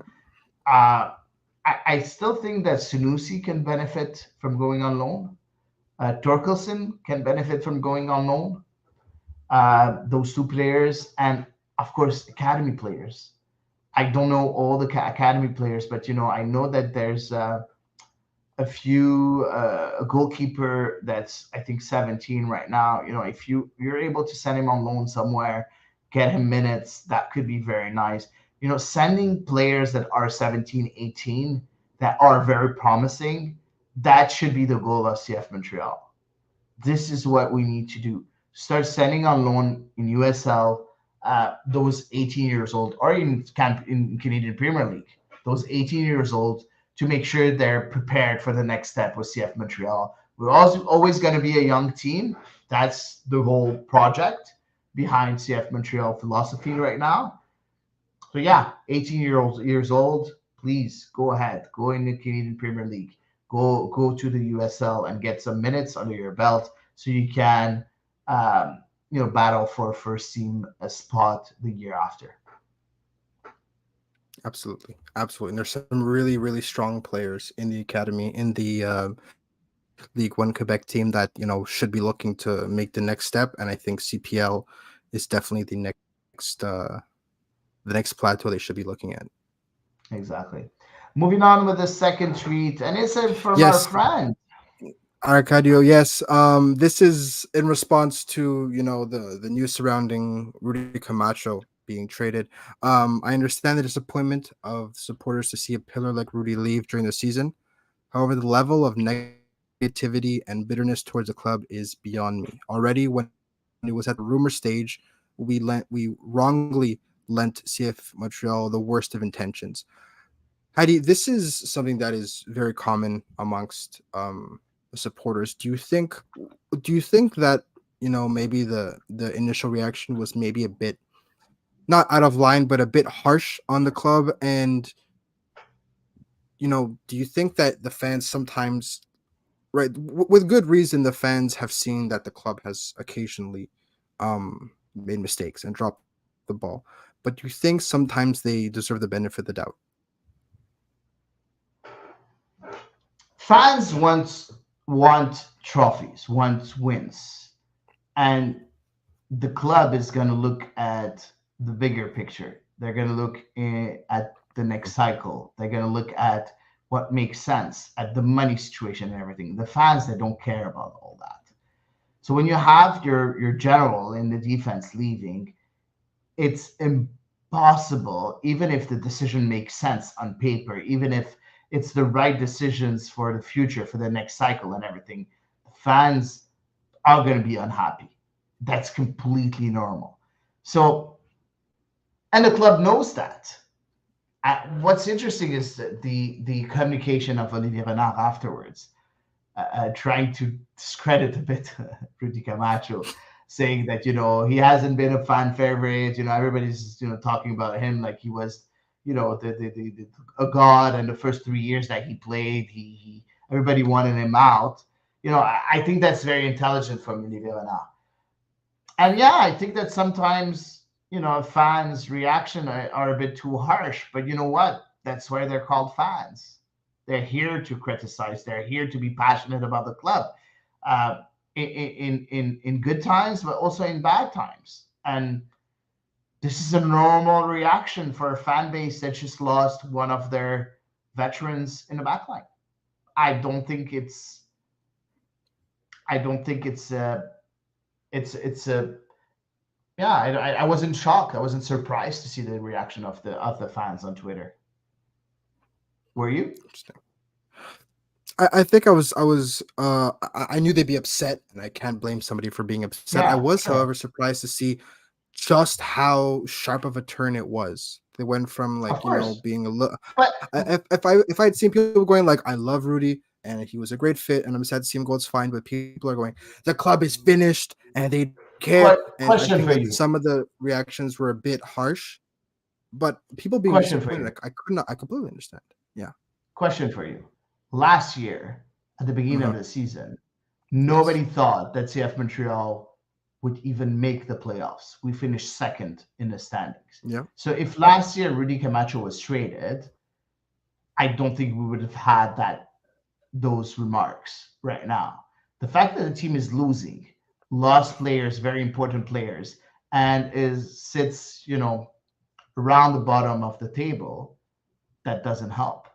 But what the fans should remember is that the sporting director is not going to look at this season. He's going to look at the situation as a whole. He's getting Mhm. 400K for a player that doesn't want to stay here, that's surely not going to sign a new contract, and and he needs to renew his roster for Yeah. 2024, where you're starting a new cycle. So Mm. it all makes sense, but the fan is not going to see that. And and No, and the and fact that the especially team if is Losada losing, was looking at going four back, Rudy Camacho cannot play in the defense that's four at the back. Let's be honest here, right? true, It can't true, happen. true. Yeah, So yeah, true. if that is what an Losada is looking at for the future, then I understand why they go. You know what? Even if it hurts us here, cash in and get whatever you can, because it's better than letting him leave for free. Exactly. Moving on, third tweet. This is from Roy Niemer. Tickets for Lionel Messi and Inter Miami's Vatch versus Philadelphia Union sold out in just 8 minutes. We haven't spoken about Messi in a while, Hadi. Based on his League's Cup performance, right? We know that Inter are going to do really good things. I want to know what your thoughts are about this game against Philadelphia because this is the stiffest test they've had so far. And both teams here are going to be going all out because of the fact that you win here, you automatically have a spot in the Champions League. No matter what happens, you could lose every game for the rest of the season. You are in the Champions League next season. So this is not going to be you know what, we're going to rest our players, we're going to rotate our players. No. What do you think about Inter Miami's chances realistically with the team that they have now and the form that everybody's in against arguably their toughest test yet? I love those games because it's bling bling against team chemistry. Yeah. It's a team that has superstars against a team that's where teamwork is the most important factor. And I love those games because I I've always been a fan of the team chemistry, the teamwork. I like the teams that play together that do not have stars. This is the teams that I like. So it's going to be tough. I think it's going to be tough for both teams. First of all, Philadelphia is very well organized. Yes. They have a very strong defensive structure. Uh, so Miami's going to have to learn to defend, which they're not really doing right now. But at the same time, Philadelphia is gonna have to play at a different level because now you're Yes. playing with Busquets, with Alba, with Messi. You have Taylor that's really complementing very well those players. You have Cremassi. You have so many good players, Joseph young players. That Martinez, who has Joseph refound his Martinez, of form. course, exactly. So I think it's going to be very interesting. It's going to be very, very interesting. I hope that Philadelphia is going to win because I'm the kind of guy that likes those teams. Hmm. Not that I don't like Messi. I'm a very big Messi fan, even if he played for one of the worst clubs in the world, Paris Saint-Germain. So yeah, very interesting. Very, very interesting, but hoping that Philadelphia will win. Interesting. I'm pretty Yeah, sure you're I a can't Miami wait. fan here. Not a Miami fan. I'd love to see Messi do well. I love to see Busquets do well. I want to see Jordi Alba do well for obvious reasons. But I'm kind of in the same boat where I do believe that team unity does rise above all else. The thing is, Messi has gotten this team to buy in so quickly. And going Yeah, forward, they they're on the same page. They get it, right? You keep the ball moving, they understand, and it seems like the forwards are enjoying to play. The forwards are enjoying going forward. The problem now yeah. is, and you saw it against Dallas, can they outscore or give me those full Dallas, four? Was 4-4 against Dallas? Yeah. for Dallas, yeah, in Dallas. Can you, as a unit, Philadelphia, outscore Messi and Busquets and Campana and Martinez and Taylor? Because that's what every game is going to be against the top or But the you higher don't level really need teams. It's you going to don't be an absolute shootout you because don't really need. If Messi wants to score, he's going to score, right? If Jordi Alba But wants to get an assist, he's going to get an assist. but Elias, you don't need to outscore them. You can get a draw and win in penalties. Yeah, if not outscore them, at least keep up with them scoring, right? Because you saw I think if there's a team that's able, I think there's two teams that's able to win against Inter Miami right now in the League's Cup. Philadelphia, LA. Nashville. No. What about LA? Philadelphia, LA. no. No. Philadelphia and Nashville. Interesting. Why? Oh, I think if anyone can compete in terms of firepower, I think LA has to be up there with Blanca and Gelate. I don't think it's a matter of firepower. It's about the defensive structure. They're too strong offensively, Inter Miami, in order to lose against a team that doesn't have a good defense. You're gonna have to find a way to shut down that offense and make that defense work because the defense of Yeah, Inter that's Miami true. is really bad. Yeah. So Well, I mean, Philadelphia's counterattack is absolutely lethal and is one exactly. of the best in MLS. So if there's ever one team that can absolutely make look, if Dallas can make them pay for it, then Philadelphia can definitely make them hurt. The problem is if Messi wants to score, he's going to score.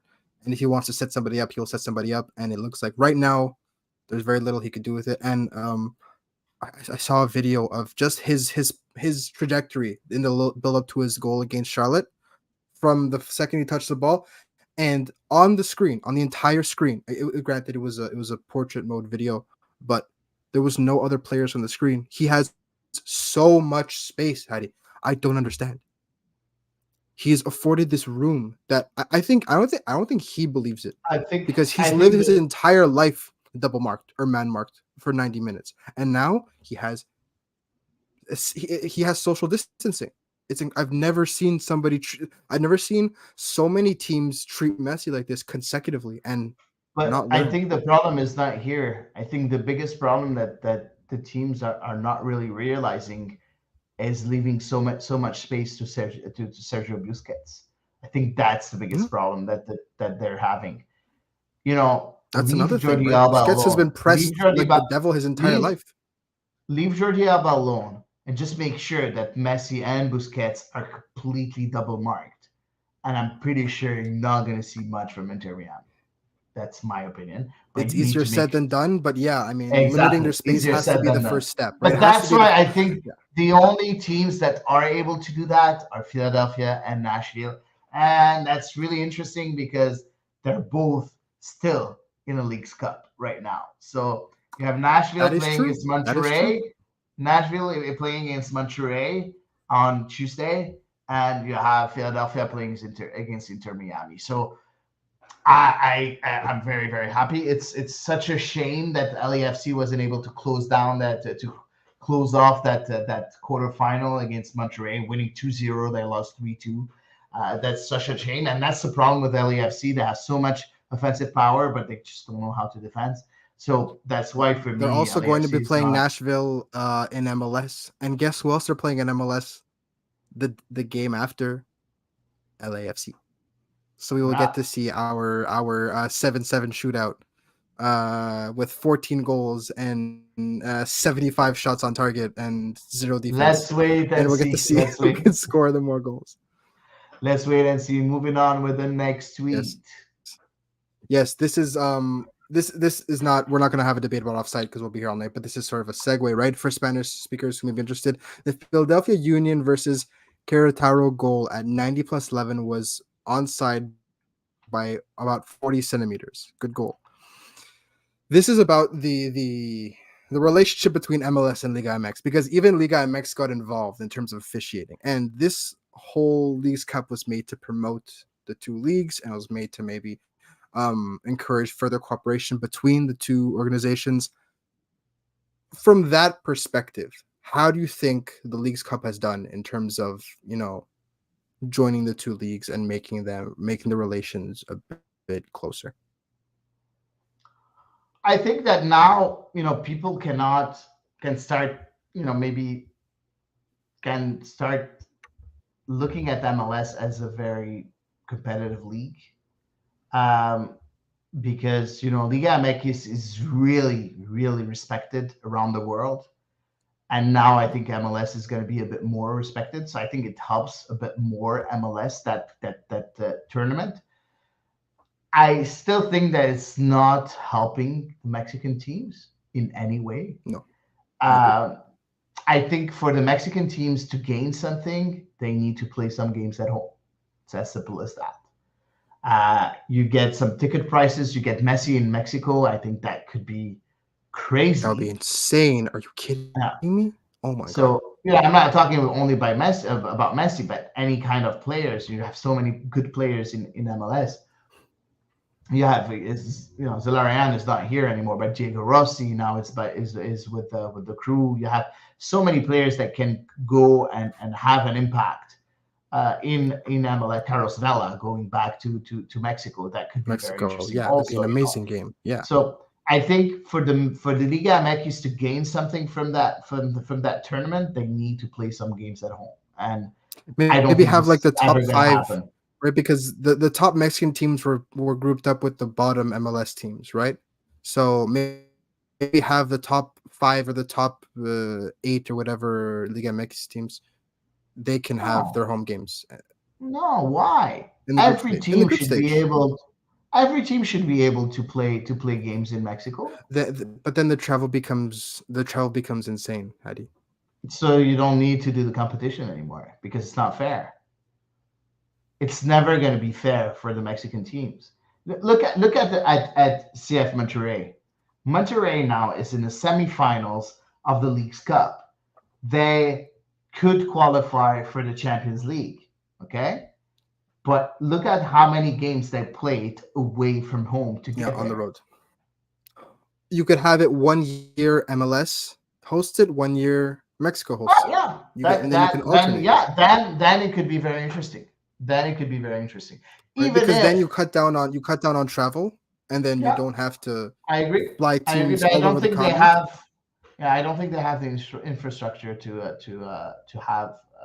have all the teams in Mexico. But if they do, why not? For sure, I mean, you completely host agree. all the game, if it's, for And when you example, think let's about say, it, Mexico hosted the few World Cups, so they should have the infrastructures. yeah, they should. And like, let's say, for example, you take Montreal's group with DC and Pumas, right? You have the games in Pumas Stadium.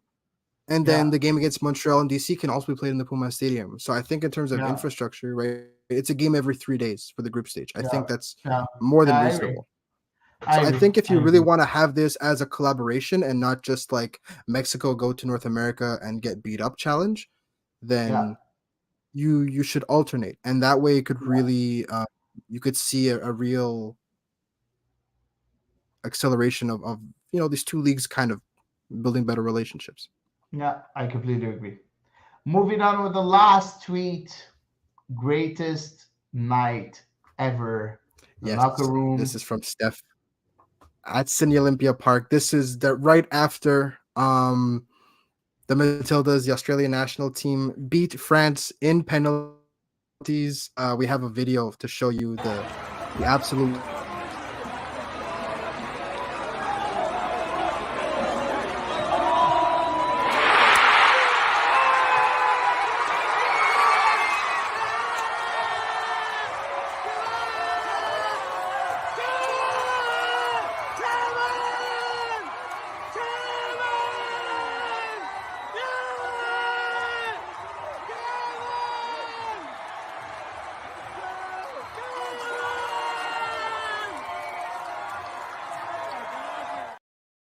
Hey man, goosebumps. Oh, so Honestly, goosebumps. every time I watch videos like that, it makes me so happy. It And hits makes you, me love right? the It sport so hits you. much more. Yeah. Um, Obviously we've seen these incredible crowds at the World Cup, but Yeah. for North American women's soccer, would you label this, again, results notwithstanding, would you label this tournament a success in terms of exposure, in terms of how difficult it was to watch the matches in the first place due to the time zone difference?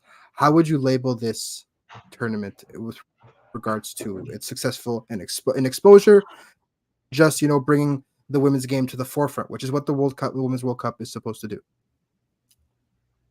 Listen, for me, the answer to that question is very, very, very simple. Uh, for me, it's bad for North American teams because they failed to achieve anything in the Yeah, biggest World Cup of all time. Because when we watched the yeah, 2019 World Cup in France, it was the biggest World Cup of all time. And now it's the biggest, the 2023 edition is the biggest World Cup of all time. yeah, And and it's going to keep happening. It's going to keep the growing. US and Canada were humiliating, embarrassing. So, no, for me, I still can't believe that we have to talk about this because it's driving me crazy because Last time, I promise. the No, that's the not true. We're definitely no, talking it's about it. okay. The game is growing so fast and so well, and it's so interesting, and we're just lagging. We're just not improving. We're only there just because of our past results. It shouldn't be that way. We should be able to follow those great nations. And you look at the teams that are there. 8 years ago, they were non-existent. Yeah, I'm a Yeah. bit harsh, but they were not as good. In the 2015 World Cup, I think that's the one that got played here in Canada, in Vancouver, 2015, right? I'm not in Vancouver, in 15. Yep. Canada altogether. Yeah, in Yeah. 2015 Canada, there was some games in the Olympic Stadium here in Montreal. Nobody thought that England, Australia, yeah, Sweden has always been a very strong team, or even Spain would go very far in a World Cup in a women's game. And now 8 years later, here they are, Yeah. and we're eliminated in the group It's not even stage close. against Nigeria, with all my respect to Nigeria. So that's for Canada. And the US, it's even worse because they were on top of the world and they got eliminated in the quarterfinals. So I don't know, Yeah. man. No, not a good look for North America. Not a good look at all. Now, for the fan experience, I don't think it was that It's like, bad. The timing imagine, and yeah, the time imagine zones, France I don't getting think it bounced was from that the bad. World Cup in Qatar, right? Yeah, from the group stage. It happened, Yeah, in or from the round of 2002. 16, right?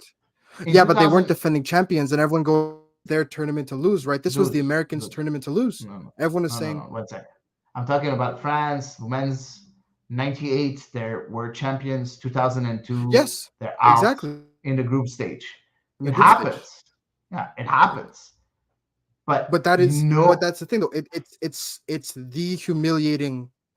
yeah, It's a stain on, for these players, to stain on their career, for the organization. Yes, they managed to make the World Cup again in 2006. If they didn't make the World Cup into the final in 2006, yeah, then up until Russia, this is a stain, and this is a yeah, of humiliation course. that would have lasted almost 20 years.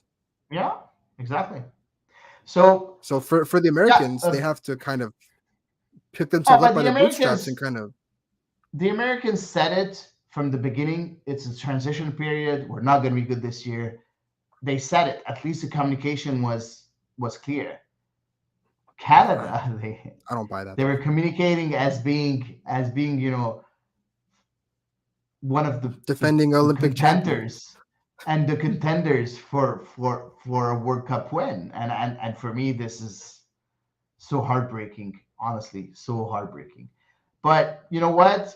I'm very happy to see that World Cup, the Women's World Cup. I think Yes, it's so very encouraging, very interesting. so By the way, heartwarming. Japan lost. I know that last time we talked about what kind of winner, who do we see as a winner. So my take was Japan.